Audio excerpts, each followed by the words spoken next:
السلام علیکم ورحمۃ اللہ وبرکاتہ، خوش آمدید ہو میرے بھائی بہنوں کو۔ آج رمضان کا 17واں روزہ ہے، 17واں روزہ، یعنی 16 روزے ہم نے رکھ لیے ہیں ماشاءاللہ، اور یہ جو ہے آج 17 روزے جو ہے اس کی ابتدا ہم کر رہے ہیں۔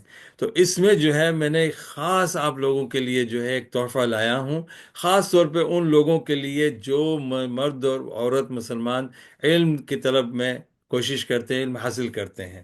تو علم حاصل کرنا ایک چیز ہے اور علم کو سمجھنا دوسری چیز ہے، اور یہ دونوں چیزیں جو ہیں اللہ کی طرف سے ہی توفیق ملتی ہے۔ تو آج جو میں حدیث آپ لوگوں کے سامنے لا رہا ہوں وہ حدیث ہے نبی پاک صلی اللہ علیہ وسلم کی حدیث ہے، من یرید اللہ بہ خیرا یفقہہ فی الدین۔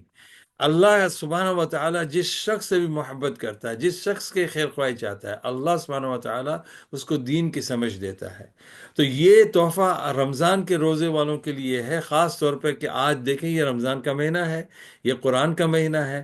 ہم قرآن پڑھتے ہیں، اس کو سمجھتے ہیں، اس پہ یقین کرتے ہیں، اس پر عمل کرنے کی کوشش کرتے ہیں، اس کو لوگوں تک پھیلانے کی کوشش کرتے ہیں، اور جو ہے یہ مرتے دم تک ہم یہ اس میں کام میں لگے رہتے ہیں۔ تو یہ ساری چیزیں کرنے کے لیے جو ہے پہلا سوال یہ پیدا ہوتا ہے کہ جب ہم قرآن کا علم حاصل کرتے ہیں تو کیا ہم سارے لوگ قرآن سمجھتے ہیں؟ ہاں، نہیں سمجھتے، یہ صحیح ہے کہ نہیں سمجھتے ہیں، لیکن یہ آج تحفہ ہے جو آپ سب کے لیے کہ یقین کر لو آج سے کہ اگر اللہ آپ کا خیر خواہ ہے، اللہ آپ سے بھلائی چاہتا ہے، آپ کی بھلائی چاہتا ہے، تو اللہ تعالیٰ یہ دین جو آپ سیکھ رہے ہیں اس کی صحیح سمجھ بھی دے گا۔ تو ابتدا کر دیں بسم اللہ، اور آج سے جو ہے قرآن کو پڑھنا، سیکھنا، سمجھنا، اس پر عمل کرنا، اور اللہ سے دعا مانگیں کہ یہ حدیث آپ کے حق میں جو ہے اللہ پوری کرے۔ جزاکم اللہ خیرن۔